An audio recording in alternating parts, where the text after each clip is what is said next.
morning mga ka-TESDA! Welcome sa ating programang sa TESDA Kayang-Kaya na napapanood nyo po live sa ating TESDA Facebook page at napapakinggan sa DWDD Armed Forces Radio, ang boses ng Kawal Pilipino. Ako po ang inyong ka-TESDAng Reggie Duran. At ako naman po ang inyong ka-TESDAng Millie Bungkasan. Good morning mga ka-TESDA! Patuloy niyo po kaming samahan sa umaga nito para sa balitaan at talakayan sa mga kaganapan dito sa TESDA. Kasama po natin ngayon sa technical side sina Sir Roger Liovit, Sir Warren Hinampas, Sir Bong Bautista, Sir Hope Amable, Sir Waller Lau at si Ma'am Cristel Dilan. Nakantabay naman ang ating mga social media officers para sa inyong mga inquiry sa ating live stream dito po sa TESDA Facebook page. Sa ikalawang bahagi ng ating programa, makakasama natin si Christine Joy Raudani, isang TESDA graduate at ang global welder na ngayon sa Finland. Pero bago po tayo magpatuloy sa ating programa, batiin po muna natin ating mga masusugid na tagapakinig. Mula po kay Jeneline Lee kay Bangayan, good morning po, watching from Nara, Palawan. Ayan, good morning po Ma'am Jeneline, happy watching. Wow, umabot tayo sa Palawan. Yes. Good morning po Ma'am Jeneline. And then, mula naman sa aking Brad na si Ronald Biong, nako, ano natin to, avid viewer.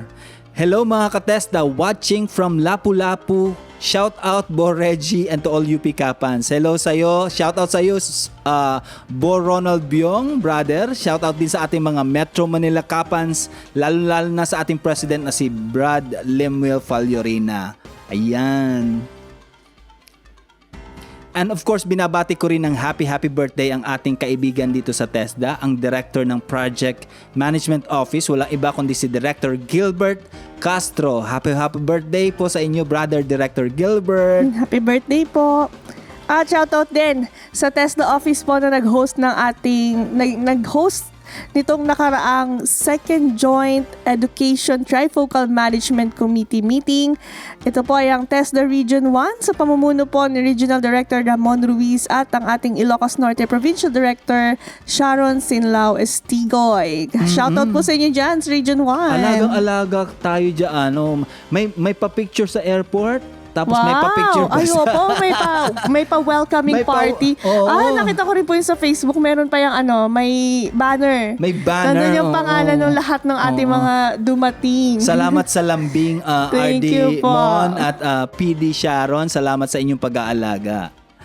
Ayan, at syempre bukod sa mga pagbati, meron din po tayong mga katanungan mula sa ating manonood at tagapakinig. Sa TESDA, Kayang-Kaya! Mula po kay Sir Mar. Meron po kayang TESDA sa Region 4A? Ang ganda ng tanong ni Sir Mar, no? Of course, kasi buong region to. Yes, lahat inaalam po. nyo. Sir Mar, of course, meron po tayong TESDA office dyan po sa Region 4A or TESDA Calabar Zone. Ang TESDA Regional Office Region 4A ay matatagpuan dyan po sa second floor ng Provincial Training Center, Lipa, dyan po sa The Olans Place, Purok 2, Barangay Marawoy, Lipa City, Batangas. Pwede nyo po silang tawagan sa mga numerong, ang cellphone number po ay 0968-304-1965 o di kaya sa landline na ang area code po ay 043 at ang numero ay 233-0506.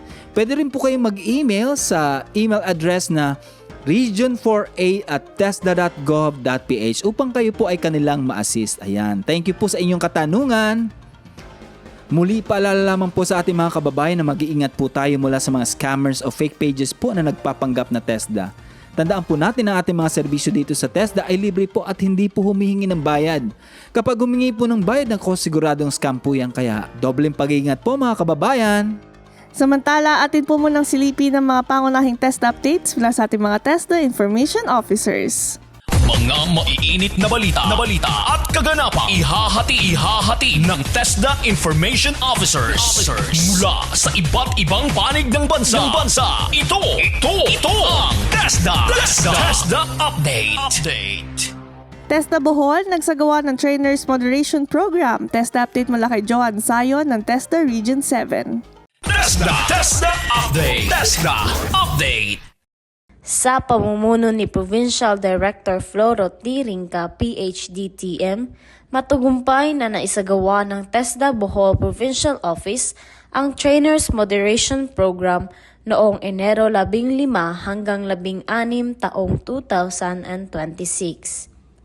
Ang aktibidad na ito ay bahagi ng patuloy na pagsisikap ng TESDA na mapanatili at mapahusay ang kalidad ng paghahatid ng Technical Vocational Education and Training Programs sa lalawigan ng Bohol.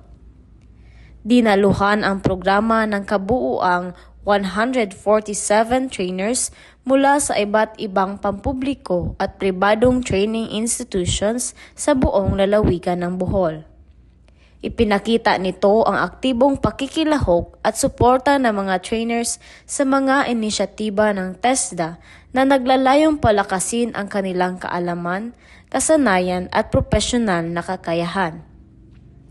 Pinangunahan ang Trainers Moderation Program ni Ginoong Alfred D. Mahumut, PhD, na nagsilbing pangunahing tagapagsanay at resource person. Sa pamamagitan ng kanyang malinaw at masusing talakayan, muling tinalakay ang mahahalagang konsepto, pamantayan at teknikal na mga kinakailangan ng competency-based training. Binigyang diin din ang kahalagahan ng tamang implementasyon ng CBT upang masiguro na ang bawat pagsasanay ay epektibo, makabuluhan at tumutugon sa itinakdang pamantayan ng TESDA. Layunin ng programa na muling i-orient at ihanay ang mga trainers sa umiiral na mga polisiya at alituntunin ng CBT. Nagsilbi rin itong plataporma upang malinawan ang mga issue, hindi pagkakaunawaan at tinatawag na gray area sa paghahatid ng TVET programs. Sa pamamagitan nito, mas napalakas ang ugnayan, kooperasyon at diwa ng profesionalismo ng mga trainers bilang mahalagang katuwang ng TESDA sa paghubog ng mga skilled, job-ready at globally competitive na mga manggagawang Pilipino.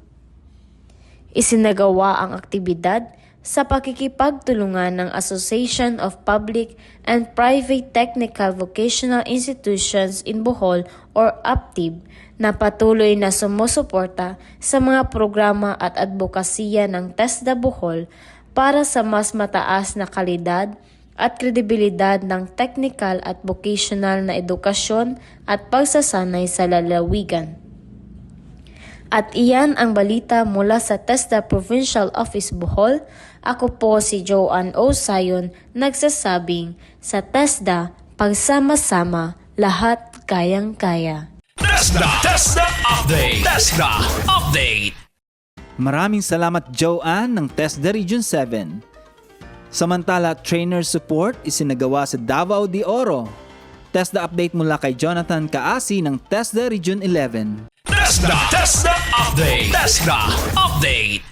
Noong mga nagdaang araw, nagsagawa ang TESDA Davao de Oro ng pamamahagi ng training support funds bilang bahagi ng patuloy nitong programa sa pagpapalawak ng access sa pagsasanay. Sa kabuuan, tinatayang halos 1 milyon at kalahating piso ang inilaan para sa halos 500 benepisyaryo ng Special Training for Employment Program o STEP sa District 1 ng Davao de Oro. Sa pamamagitan ng STEP, tinutulungan ang mga kalahok na magkaroon ng bagong kasanayan na magagamit sa paghahanap ng trabaho at sa pagsisimula ng kabuhayan. Upang mas maging maayos ang proseso, isinagawa ang pamamahagi sa ilang piling lugar sa distrito, dahilan upang maging mas maginhawa ang pagtanggap ng tulong ng mga benepisyaryo. Dinaluhan ang mga aktibidad ng mga lokal na opisyal at kinatawan ng TESDA na nagpatunay sa matibay na ugnayan ng ahensya at ng mga lokal na pamahalaan. Muling pinagtibay ng TESDA ang layunin nitong maghatid ng serbisyong pangkasanayan para sa mas marami at mas inklusibong oportunidad sa Davao de Oro. Mula sa rehiyon ng Davao, ito po si Jonathan Kaasi, basta't sama-sama sa TESDA, kayang-kaya. TESDA Update. TESDA Update. Maraming salamat, Jonathan, ng TESDA Region 11. Samantala, TESDA DepEd at CHED nagkaisa para palakasin ang kahandaan sa trabaho. TESDA update mula kay Eileen Sab ng TESDA Central. TESDA Update. TESDA Update. Nagpulong ang TESDA, Department of Education at Commission on Higher Education sa ikalawang Joint Education Trifocal Management Committee meeting upang ihanay ang mga prioridad sa edukasyon at paghahanda ng lakas paggawa para sa 2026 at mga susunod na taon. Isinagawa ang 2 araw na pagpupulong noong Enero 22 hanggang 23 na muli pinangunahan ni TESDA Secretary Kiko Benitez, Education Secretary Sani Angara at CHED Chairperson Shirley C. Agrupis, kasama ang mga senior official at regional representatives ng 3 ahensya. Ang Joint Education Trifocal Management Committee ay nagsisilbing mahalagang mekanismo upang masiguradong magkakaugnay ang basic education, higher education at technical vocation and training o TVET.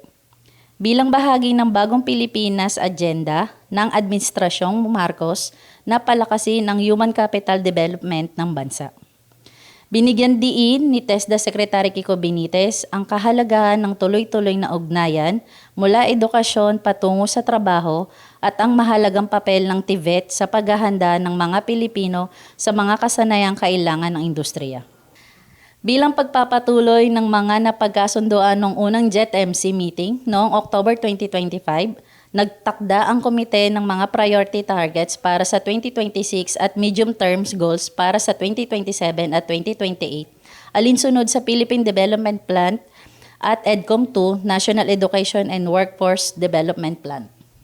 Nagkasundo rin ang 3 ahensya sa mga target para sa 2026 at bumuo ng interagency working groups para sa workforce development, senior high, school pathways, scholarship at teacher education. Bahagi ito ng Bagong Pilipinas Agenda ng Administrasyong Marcos na palakasin ang human capital development at ihanda ang mga Pilipino para sa mga trabaho dito at sa ibang bansa. Mula sa TESDA Central Office, ito po si Aileen Sab. Para sa TESDA, kayang-kaya. TESDA Update. TESDA Update. Maraming salamat Eileen ng TESDA Central.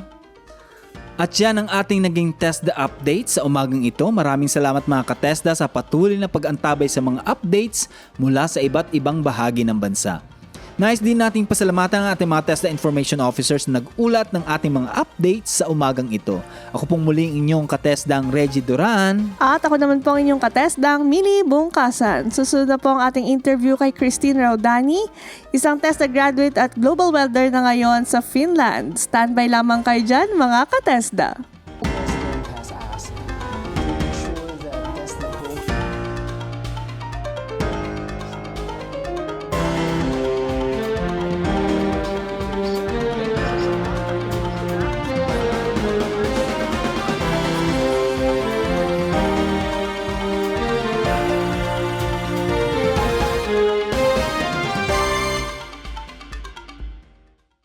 Kayo pa rin ay nakikinig sa ating programang sa TESDA Kayang-Kaya Live sa DWWD Armed Forces Radio, ang boses ng Kawal Pilipino. At syempre, napapanood sa ating TESDA Facebook page.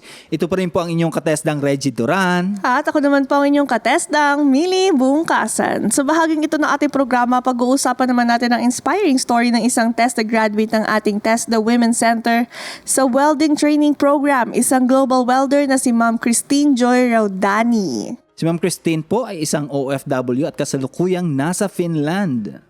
At para pag-usapan ang lahat ng yan, mga kasama po natin ngayon via Zoom ang ating idol at ang aking kaibigan, walang iba kundi si Christine Joy Raudani. Good morning sa inyo Ma'am Christine at welcome po dito sa ating programang sa TESDA Kayang-Kaya.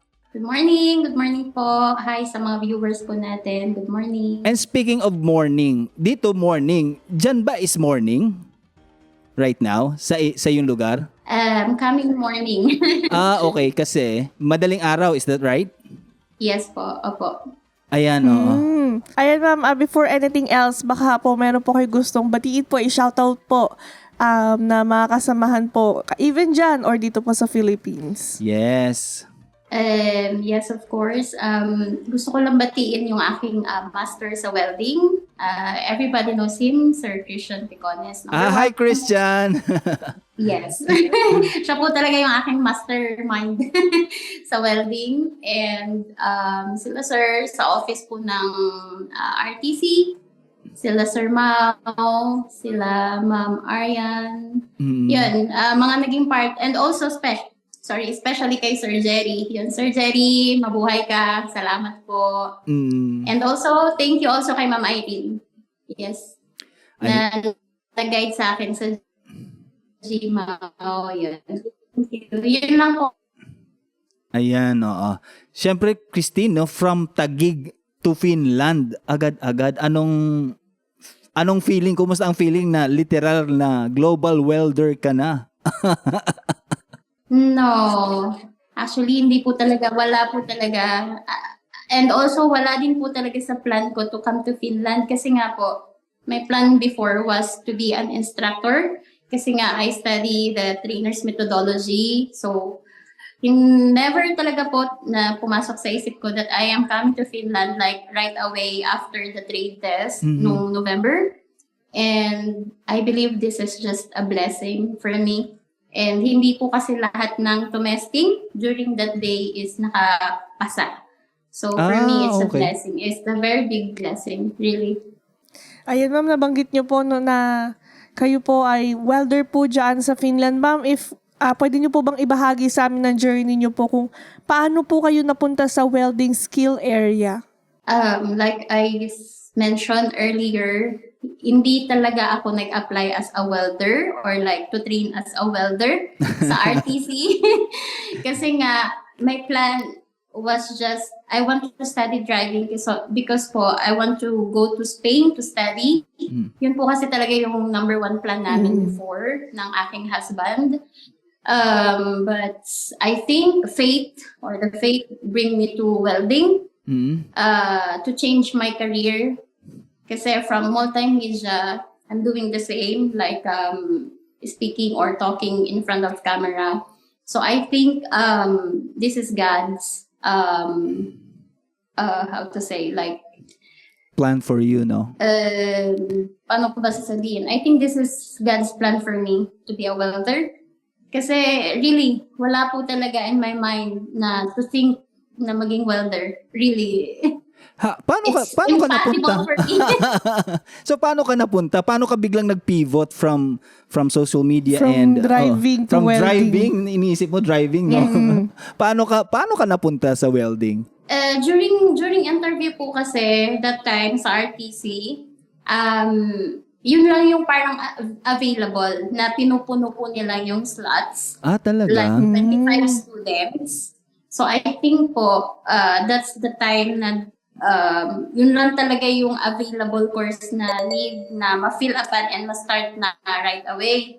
So, sa akin naman, okay, maybe I can try. Maybe. Kasi why not? Kasi gusto ko na talaga nun makastart eh. Kasi nga po, sayang yung opportunity. Kasi po that time, nagla-live stream pa ako nun sa company. Diyan po sa atin sa Philippines. And I have a lot of time during the day. And pumapasok kasi po ako nun panggabi. So I said, okay, I will try. I think kaya ko naman. Kasi nakaya ko naman before nung ako ay nag-work ng Saudi. So I think this is easy. But then, umiiyak talaga po ako nun sa instructor ko. Sabi ko, sorry, hindi ko talaga po kaya pala. Umiiyak talaga ako. As in, literal, naiyak po talaga.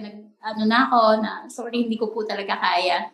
But then, super thankful ako sa trainer ko kasi hindi po siya nag-give up sa akin to encourage me na, kaya mo yan, kaya mo yan. Yun. Until ginaid niya po ako, tinuruan niya ako. Parang tinutukan. Hindi naman po favorite, pero talagang ginaid niya ako na matuto. So I said, okay, I will finish NC1 and then bye-bye na. Sabi kong gano'n. Pero hinanap ng katawan ko yung welding. Hanggang NC2 ako. And then, nakapag-aral ako ng TM1. Yun po, nag-GMAO na din ako. And the rest happened na lang. Pero never in my mind po talaga that soon pala makakapunta ako dito sa Finland. Okay, how did the Finland job got to you? Paano ka dyan? Okay, go ahead.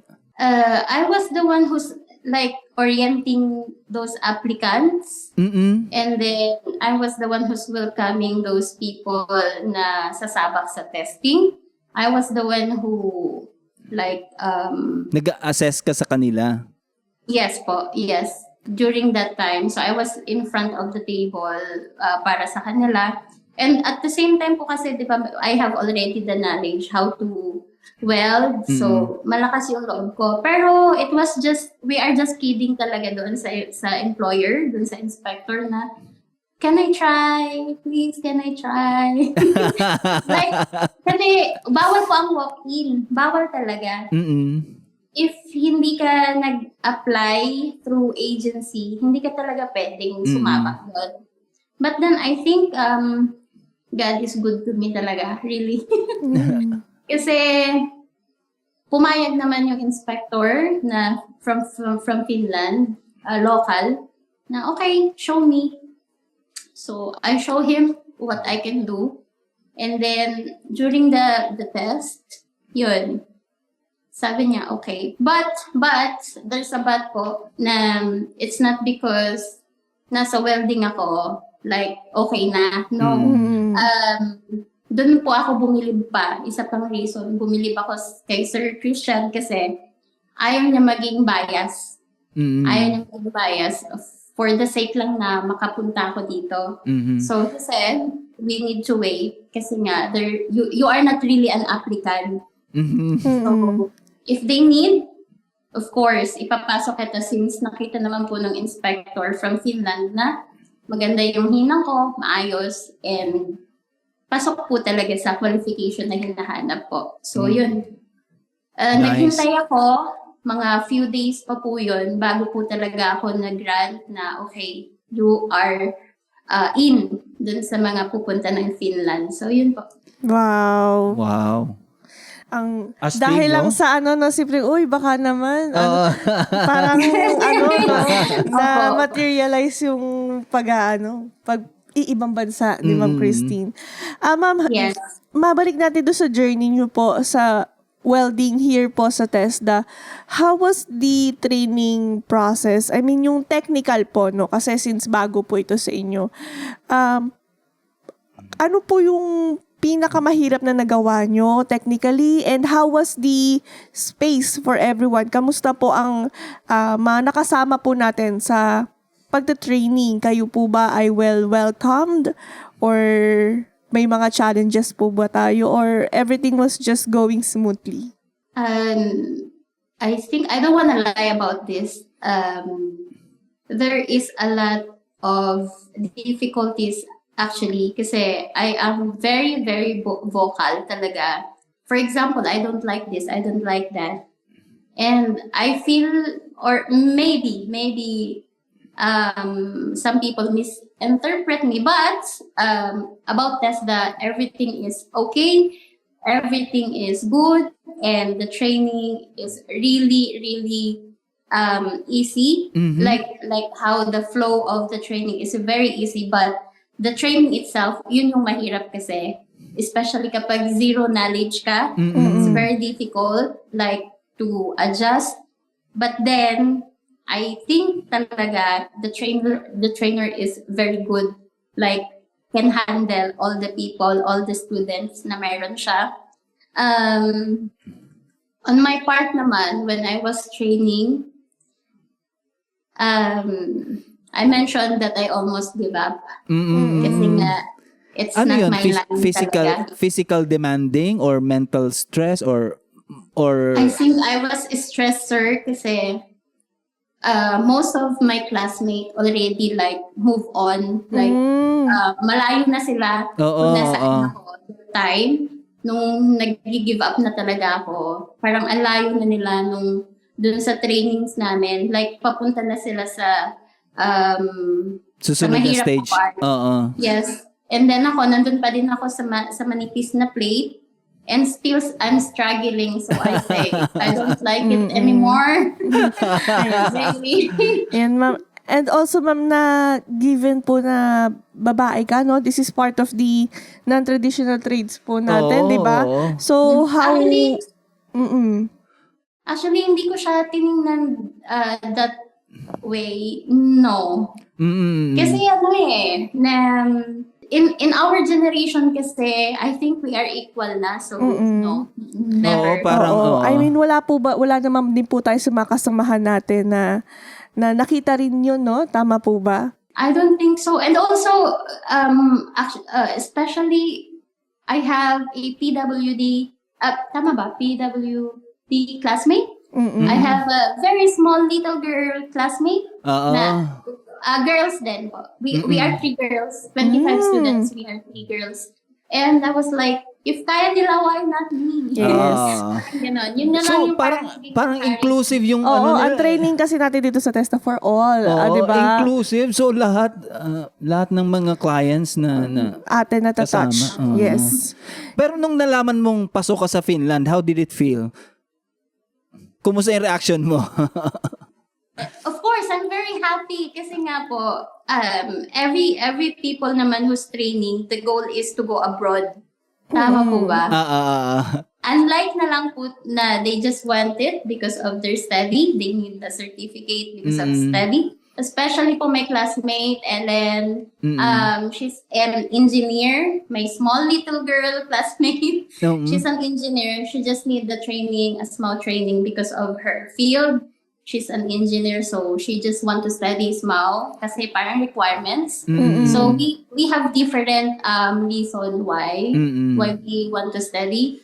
I think yun yung parang reasons lang for everybody. So we have different reason. So for me naman, I'd mentioned na hindi ko talaga siya nakita or never in my mind na talagang pupunta ako ng abroad because of welding or because of TESDA. Really, hindi talaga. So it's a very big blessing from God na yun, binigyan niya ako ng big opportunity. Okay. Yes. Actually, cold, it's not new for me kasi sa China, also there's a winter, and China is more worse actually, like the winter there kasi it's a dry country. Hindi siya humid na katulad dito. Although here is cold, pero it's only cold. There's a difference when you come to China during the winter kasi it's painful. Here it's just cold. So I don't think na there's like a very big Adjustment for me. So I'm used to cold. Kumusta ang food? Kumusta naman ang food? The food is good. I like fatty food. I like cheese. Yes, I'm in love. I'm obsessed with cheese, really. Kumusta so, food fine for me. Hindi ako picky kasi I can eat everything. So, that's not a nice. problem. Yes. Kumusta naman yung welding standards diyan? Would you compare? Kumusta? Siyempre, di ba pagdating dyan, meron ka ring mga exercises, meron ka ring trade test na gagawin. Kumusta yung sabihin nating standards or welding assessment standards dyan sa Finland? The welding standards po is actually hard kasi it's not the same the training in TESDA. Here, they have a very strict policy kasi nga we are not kidding about the welding. So before po ako pinasok or nakapag-start talaga dun sa work ko now, I train first, but it must pass the ISO, the WPS standards. So it's talaga? not joke. For now po, according to my supervisor, I passed the 2 plates that I weld.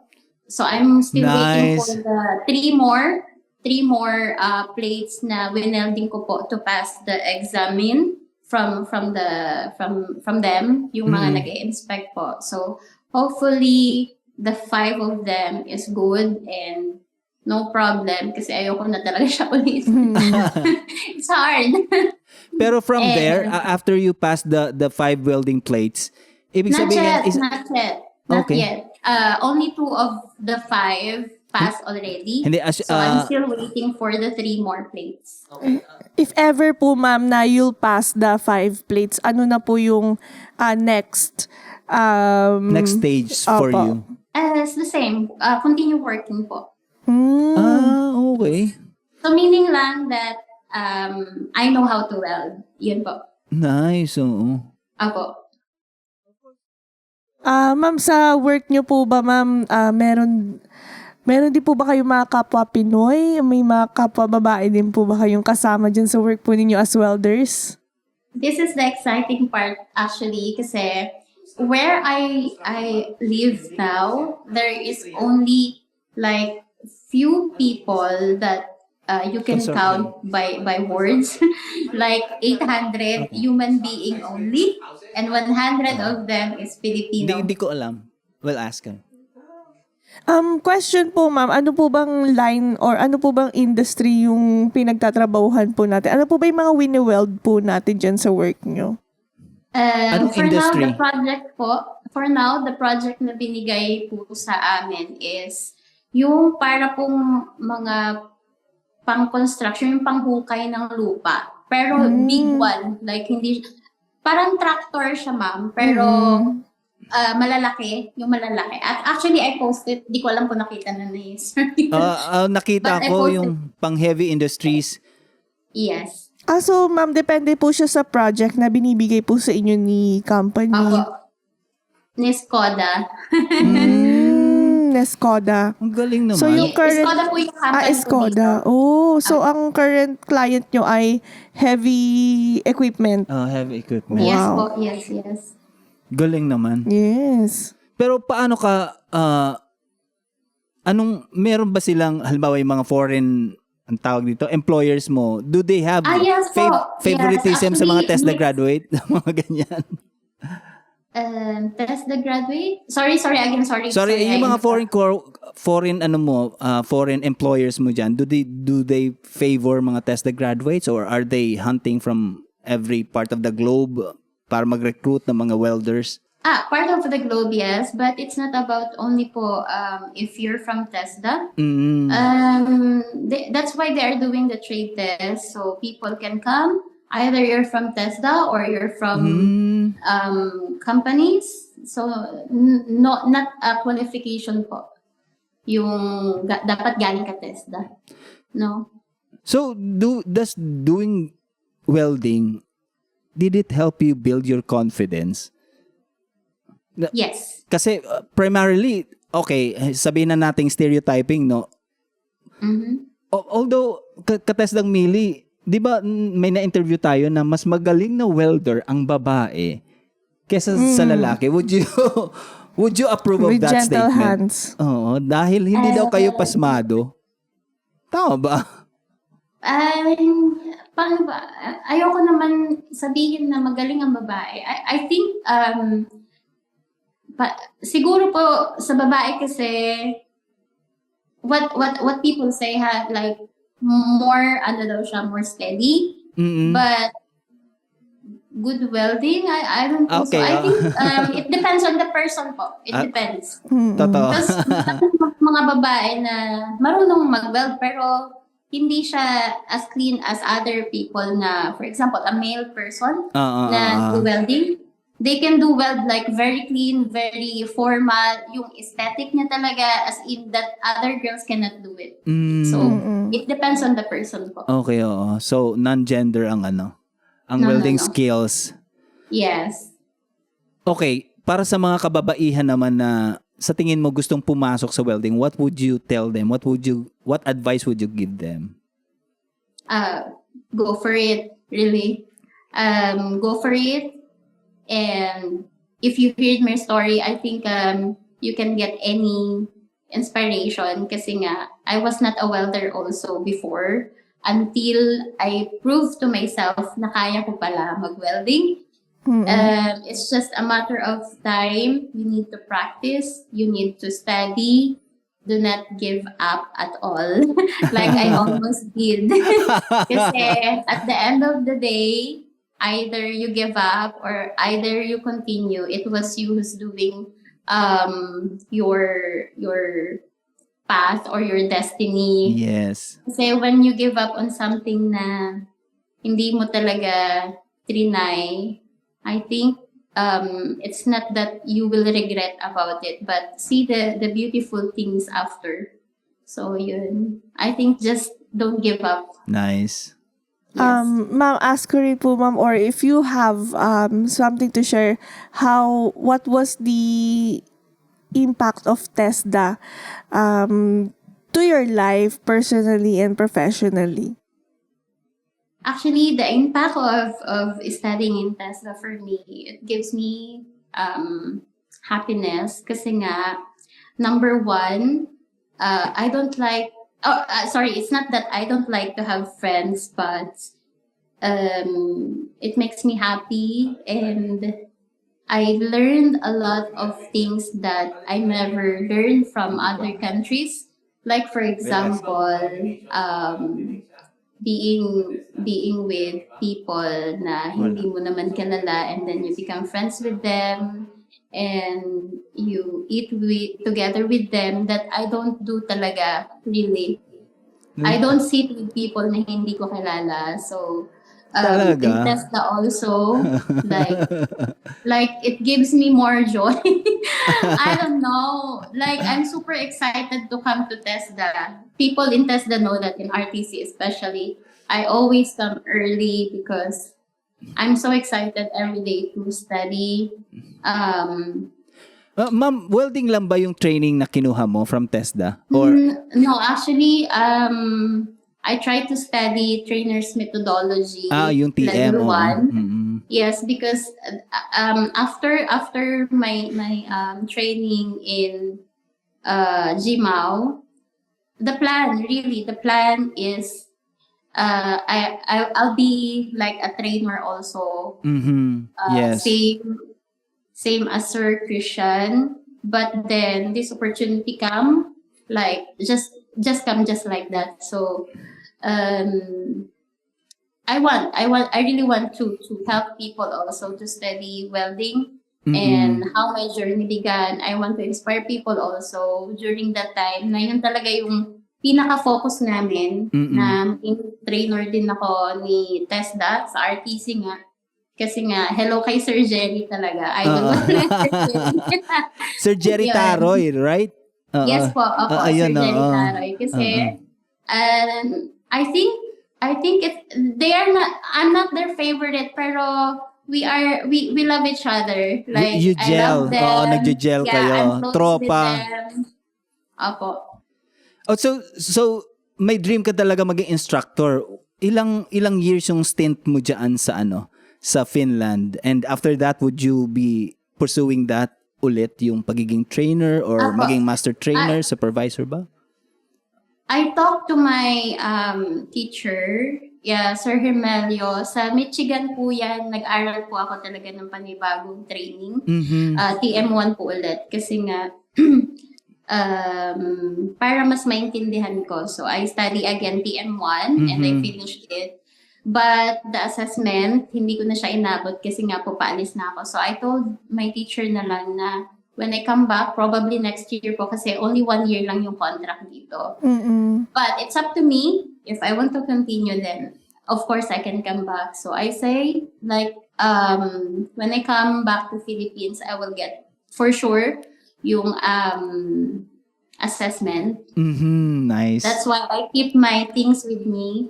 Kasama ko yung aking mga ginawang book for TM1. So I will Portfolio. not forget. Yes. Yan.